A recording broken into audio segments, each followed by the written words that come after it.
Foro Universate.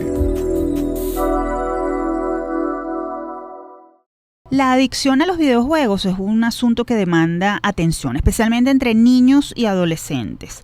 El acceso permanente y prolongado a dispositivos electrónicos ha llevado a un aumento considerable en los casos de dependencia, lo que repercute en el rendimiento académico, las relaciones interpersonales y la salud mental. Psicólogos y expertos advierten que el uso excesivo de videojuegos puede generar ansiedad, trastornos del sueño, comportamientos agresivos, además de impactar negativamente en el desarrollo social y emocional de los más jóvenes. Para conversar sobre este tema tenemos al profesor César Sánchez Bello, médico cirujano, magíster en psiquiatría y profesor universitario. Bienvenido a nuestro programa, profesor Sánchez. Es un gusto tenerlo en Universate. Muchísimas gracias por esta invitación a compartir con ustedes este importante tema y actual. Doctor, lo primero que queremos saber es ¿por qué se generan las adicciones? ¿Qué sucede? ¿Qué propicia que una actividad placentera convierta al usuario en un adicto? Bueno, en primer lugar, estamos hablando de una enfermedad. Muchas personas piensan que las adicciones son un vicio, una debilidad de carácter o un problema de voluntad. Y estamos en presencia de un problema de salud, o sea, de una enfermedad. Y esto significa de que hay una serie de características importantes cuando hablamos de un trastorno adictivo. En primer lugar, que es una enfermedad crónica, progresiva, recurrente, multifactorial, incurable, pero además es una enfermedad diagnosticable, controlable y por lo tanto también tratable. Y también tenemos que entender que las adicciones son un trastorno muy complejo que afecta procesos cerebrales responsables de la motivación, de la toma de decisiones, del deseo, de la búsqueda del placer, del control inhibitorio y también la manera en que aprendemos y funcionamos la información y experiencia. Fíjense, un psicólogo amigo, Echeverría y Corral, plantearon que cualquier conducta normal placentera es susceptible de convertirse en un comportamiento adictivo si se dan las circunstancias. Entonces, tenemos que son enfermedades complejas, multifactoriales, como dijimos, donde hay un factor neurobiológico, un factor genético, un factor constitucional, en interacción con una serie de factores también ambientales que tienen que ver con nuestro entorno psicológico, familiar, social, cultural, económico, entre otros, que lo hacen muy complejo.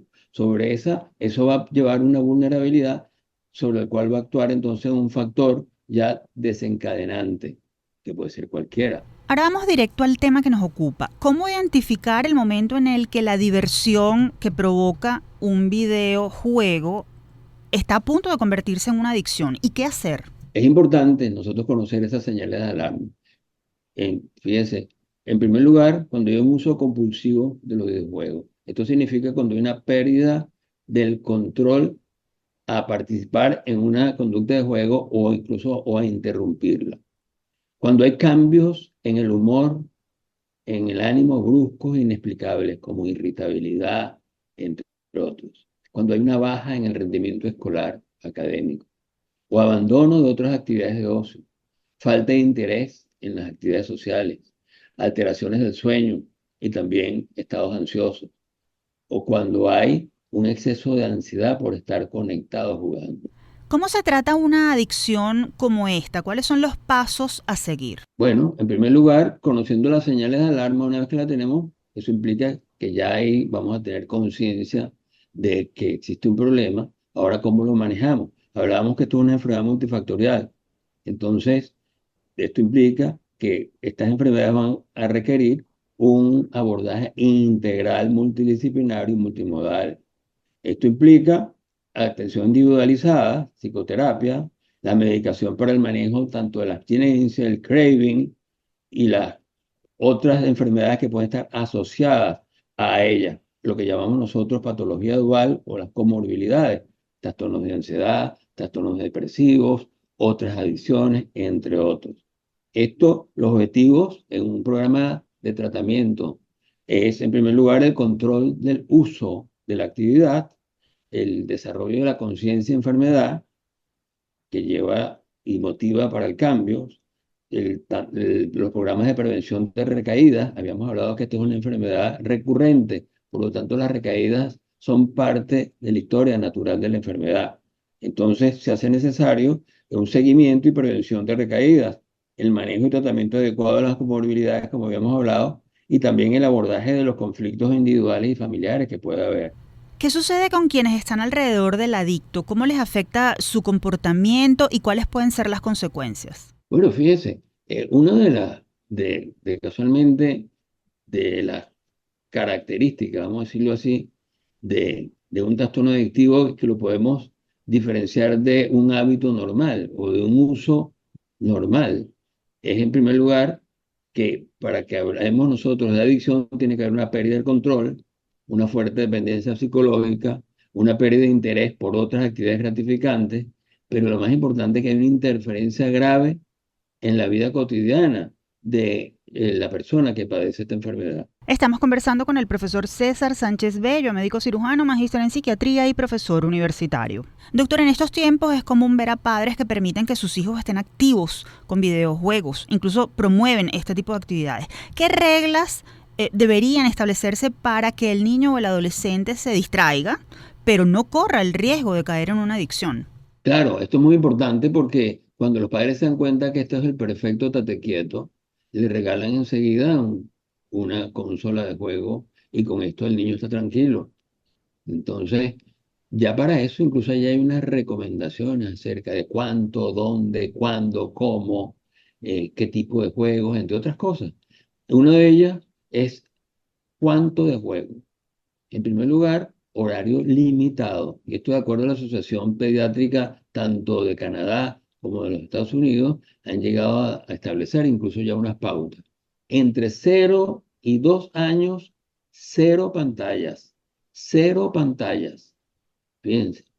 Entre los 2 y 5 años, menos de 1 hora al día. Cuando hablamos 1 hora total de cualquier tipo de pantalla. De entre los 6 y los 12 años, entre 1 a 2 horas al día. Ahora, ¿dónde?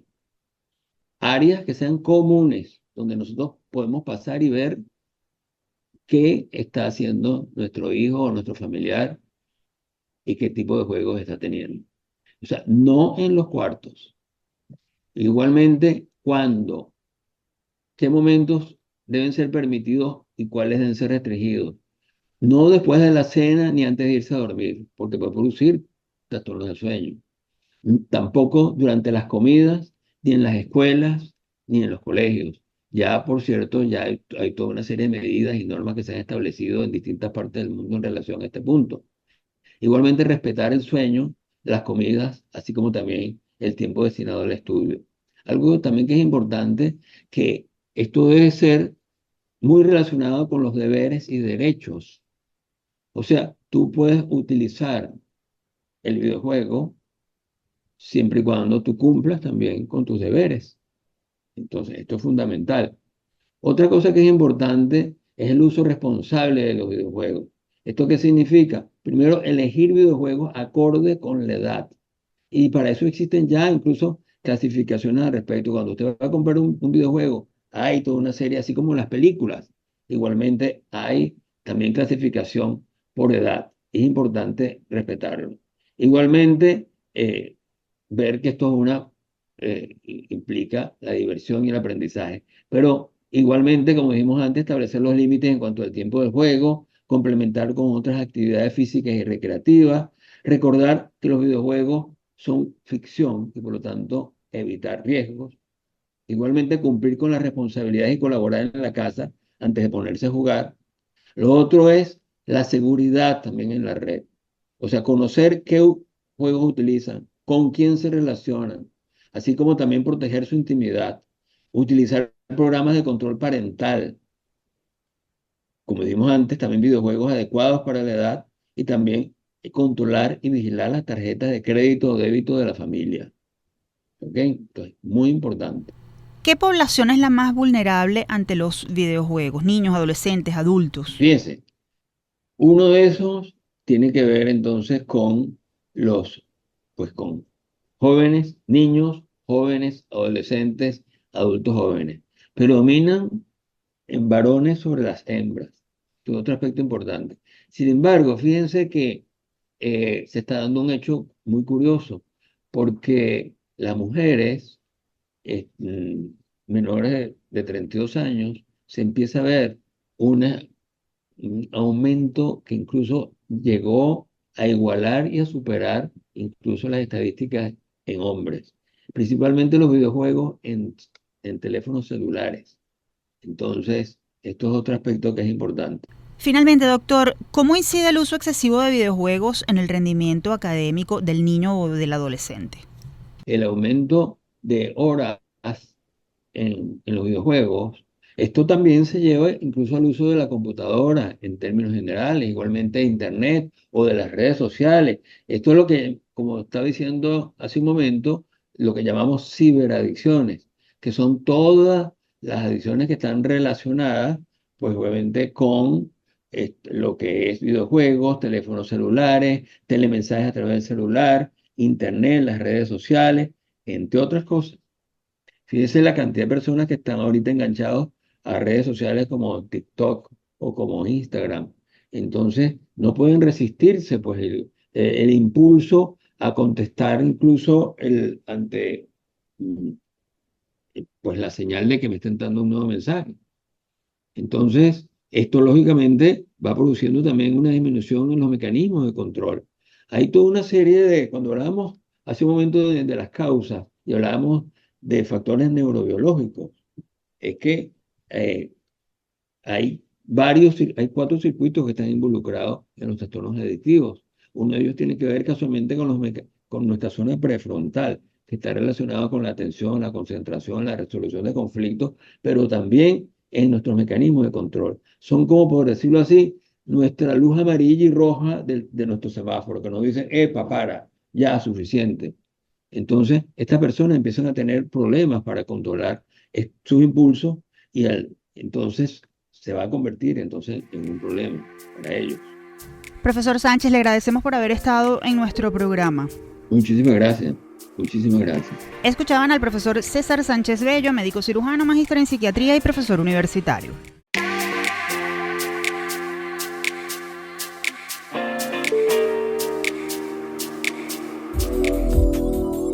Foro Universate.